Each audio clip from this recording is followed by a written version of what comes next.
From 7-1 to 8-5, a meltdown of epic proportions. Welcome into the TexAgs postgame wrap, brought to you by Alpha Paving here on the outside Rollo Insurance Studio, where A&M falls 35-31 to USC in the Las Vegas Bowl. Alpha Paving, by the way, an award-winning paving contractor serving Texas, ready to deliver excellent customer service, meticulous project management, and quality workmanship for your asphalt and concrete needs. Their projects include retail, office, multifamily, industrial for notable clients like the Dallas Cowboys, H-E-B, Gray Star. Visit them at alphapaving.com and let them get to work for you. One of the big takeaways from Coach Elko's press conference was he is, as all of us are, very disappointed with the defense. But his line on several occasions was, "We can't cover the forward pass. My fault." And he went on to give examples of games where they got lucky, where it's been a problem all season long, and he says it stops with him. He's going to get it fixed. He says we don't know how to understand how to cover in zone coverage. From a huge win against LSU to just 4 straight real losses, guys, 4 straight real losses. From an opportunity in the back of our minds, like, hey, A&M is a win away from the SEC championship game, to being embarrassed in a game that, sure, you want to say it doesn't matter, doesn't mean anything to next season. Every game matters when you play college football in any sport, and it should. If you don't have that mentality as a player or a coach, then why are you here? And I think we fans won all these games. Let's bring in our post-game panel to discuss what was such a promising start to the Elko regime to just a horrendous end of the season, and just not great vibes going into the offseason. Chris Harrington and Chris Taylor joining us here on the TexAgs post-game wrap. TT, start us off, man. Your thoughts after this meltdown today? Yeah, I think it's kind of the story of the season.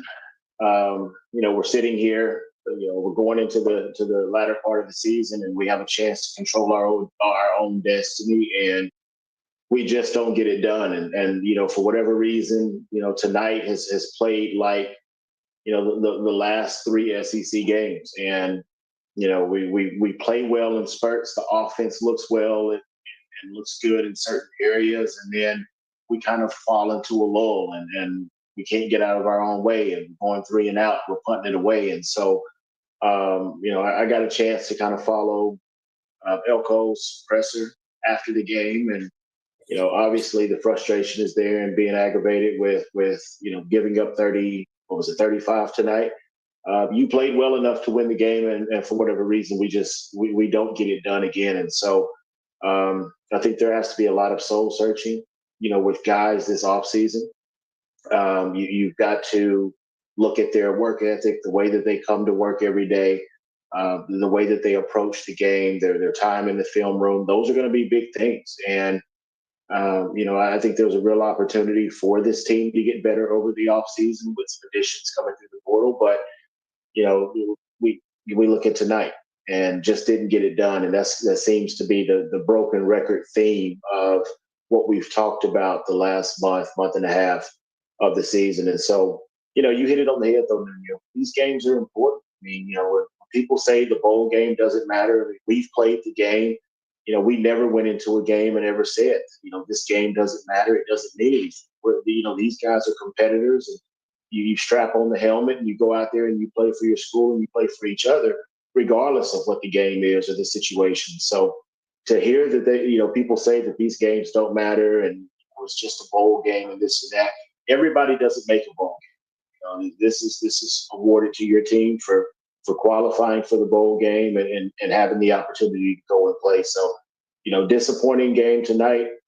We've got a long off season to get some things corrected and lick our wounds, so to speak. But I think Elko he'll have those guys humming in the off season, really focus on the small things, getting better, doing the things that they can control, and hopefully we'll have a better product for next season.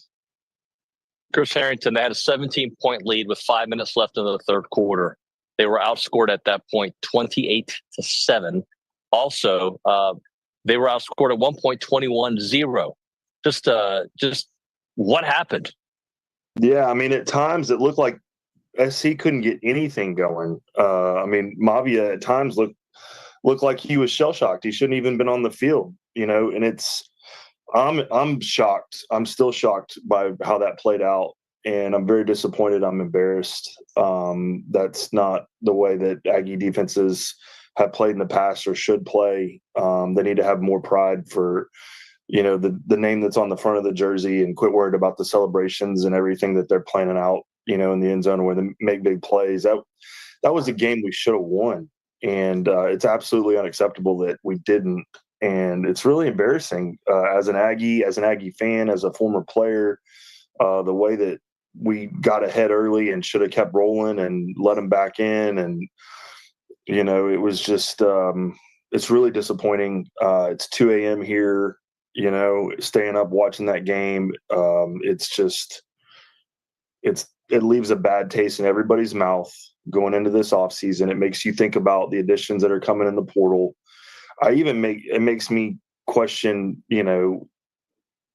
some of the coaching decisions that were made and, some of the things that happened. So Elko's, I trust him to figure it out. But definitely, the mood going into the offseason is going to be much different. And this pissed off attitude, I'm hoping it carries through until the first game of next year. CT, the best drives for A&M offensively, and these are where Colin Klein looks really good. You got to give him the props where he deserves it, and you got to call him out when he deserves that as well. The first drive of the game, the first drive of the second half, and the last drive that they had. Everything in between, there were some moments, but it wasn't like that. No. And I thought, the first drive of the game, he was mixing running pass. He had pre-snap movement to give Marcel an easier time to identify what USC was trying to do. And for whatever reason, we got away from it. And, I remember 3rd and 5, we run a quarterback lead. We get stuffed. I think we got a yard or something. And, there was a time where I think we went 3 and out like 3 times in a row. So I'm not sure what the disconnect there is. And we're not looking at the tape and we don't see the all 22. So, we don't know if there's busted assignments and guys are not doing what they're supposed to do to make the play break down. But, in certain situations, especially I hate 3rd and short. I think everybody in the building knows what's coming. We're going to run some sort of dive play off tackle, or we're going to do something along those lines. And, we just haven't had much success. But I thought, to start the game, I thought he did a great job. To start the second half, he did a great job. And then you just saw 10 go to work there on that last drive and extend plays and show you how dynamic he can be as a quarterback. But, man, with all the talent and stuff that we have, and the announcers were harping on it all night. You look at that backfield, you look at Bussey, you look at some of the receivers and things that we have coming in through the portal. There's a ton of talent, and we've got to get more dynamic in being able to get guys the ball in space, let them go make plays, and keep this thing simple for 10 as he continues to grow and mature as a quarterback. So I'm not sure what the disconnect is, but I can tell you it's been frustrating to watch this first season. And hopefully, Klein will get some things and we'll get a little more dynamic on offense and be able to make those big plays. How do you lose a game where you win the turnover battle and you had your turnovers early on, and one of those was not Marcel's fault, but Chris Harrington, I'm talking to you. You have back-to-back games where you win the turnover battle, but you lose the game. And I'm going to add to that, penalties, drop passes, just mistakes, very hard to swallow. Yeah, inability to score in the red zone has been an issue all season. So, creep back up again tonight, and then making a play when, the game's on the line. And it shouldn't have even been close. Like this game, I mean, we should have been so far ahead, and we let them stay in it. And it's just that killer mentality, it's just not there. And, you got your leaders on defense, a lot of them not playing, but I thought York looked great tonight. I thought he had a great game.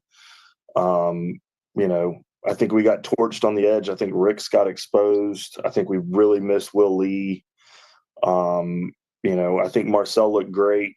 I think he improved through the game. He looked confident at the end. I think he took it on his shoulders to go and drive down and, give us that go-ahead score there in the fourth quarter, and the defense just, lets it up.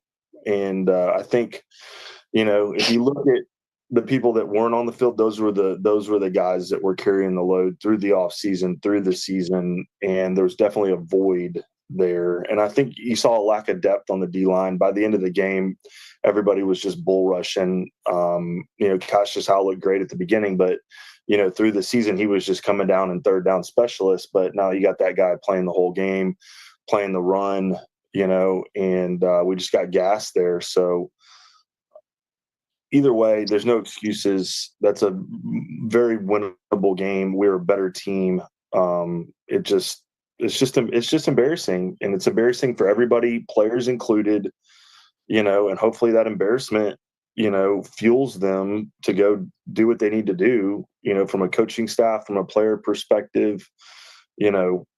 I'm pissed. I'm going to be pissed off, through the offseason. I mean, my kid got in a fight in the driveway the other day, defending the Aggies against some TSIP fans, friends that were over. And it's like, he's sleeping, but he's going to wake up and ask me first thing. And I have to tell him that we pissed the game away. And it's really frustrating. And we've got to have more pride in what we do on the field. All right, guys, let's close out with this because it's 2:12 in the morning in Texas. CT, start us off, man. How do we go into this offseason? Because, look, I've looked at it multiple ways. The 5-7 year, you go into the offseason because you beat LSU. The prior season, the 23 season, you fired Jimbo. So you went into the offseason thinking the Coach Elko era is here, it's going to change. It changed for a little bit. Injuries and some decisions, some rough defense at the end makes you lose 4 straight P4 games. So how do you go into this offseason? A long way of saying with optimism, or is there, until you see, multiple wins and get wins in November, can you have optimism?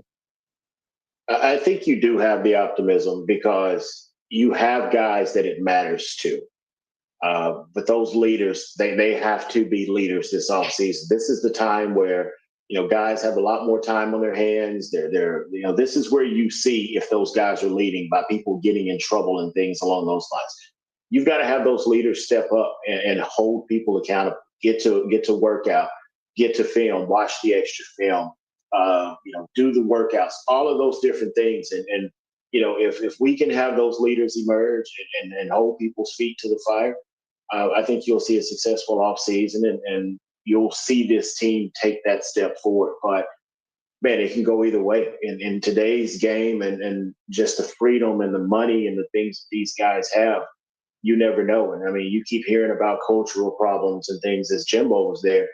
This first offseason for Elko is going to be huge and establishing his leaders and his guys that are going to hold people accountable and make sure that they're in the places that they're supposed to be. So, we'll know something by April. We'll know what this team is going to look like, and if our leaders have emerged and this team has taken that step forward. So I think the only way you can approach it is with optimism and hope that those guys step up. But there's just too much freaking talent on this team for us not to be winning these close ball games and dominating teams like we're supposed to. So excited to see what they do, but we'll see in April what comes from it. Mr. Harrington, I mean, can you have any optimism at this point this offseason?